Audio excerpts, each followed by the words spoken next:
اے اہل اسلام، اب اللہ اور اس کے رسول کی طرف سے ان مشرکوں سے جن سے تم نے عہد کر رکھا تھا بیزاری اور جنگ کی تیاری ہے۔ سو مشرکو، تم زمین میں 4 مہینے چل پھر لو اور جان رکھو کہ تم اللہ کو عاجز نہ کر سکو گے، اور یہ بھی کہ اللہ کافروں کو رسوا کرنے والا ہے۔ اور حج اکبر کے دن اللہ اور اس کے رسول کی طرف سے لوگوں کو آگاہ کیا جاتا ہے کہ اللہ مشرکوں سے بیزار ہے اور اس کا رسول بھی۔ اب اگر تم توبہ کر لو تو تمہارے حق میں بہتر ہے، اور اگر نہ مانو تو جان رکھو کہ تم اللہ کو ہرا نہیں سکو گے۔ اور اے پیغمبر، کافروں کو دکھ دینے والے عذاب کی خبر سنا دو۔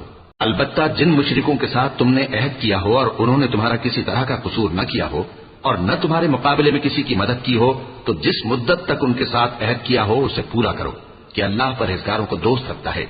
بس جب عزت کے مہینے گزر جائیں تو مشرکوں کو جہاں پاؤ قتل کر دو، اور ان کو پکڑ لو اور گھیر لو، اور ہر گھات کی جگہ ان کی طاق میں بیٹھے رہو۔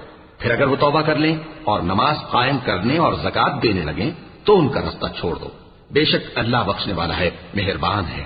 اور اگر کوئی مشرک تم سے پناہ کا خواستگار ہو تو اس کو پناہ دے دو، یہاں تک کہ وہ کلام اللہ کو سننے لگے، پھر اس کو امن کی جگہ واپس پہنچا دو، اس لیے کہ یہ بے خبر لوگ ہیں۔ بھلا مشرکوں کے لیے جنہوں نے عہد توڑ ڈالا، اللہ اور اس کے رسول کے نزدیک عہد کیسے قائم رہ سکتا ہے؟ ہاں، جن لوگوں کے ساتھ تم نے مسجد حرام یعنی خانہ کعبہ کے نزدیک عہد کیا ہے، اگر وہ اپنے عہد پر قائم رہیں تو تم بھی اپنے قول و قرار پر قائم رہو، بے شک اللہ پرہیزگاروں کو دوست رکھتا ہے۔ بھلا ان سے عہد کیوں کر پورا کیا جائے جب ان کا یہ حال ہے کہ اگر تم پر غلبہ پا لیں تو نہ قرابت کا لحاظ کریں نہ عہد کا۔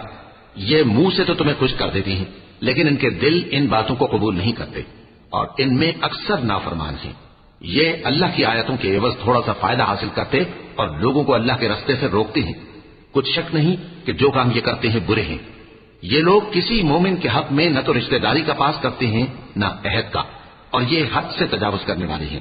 اب اگر یہ توبہ کر لیں اور نماز پڑھنے اور زکات دینے لگیں تو دین میں تمہارے بھائی ہیں، اور سمجھنے والے لوگوں کے لیے ہم اپنی آیتیں کھول کھول کر بیان کرتے ہیں۔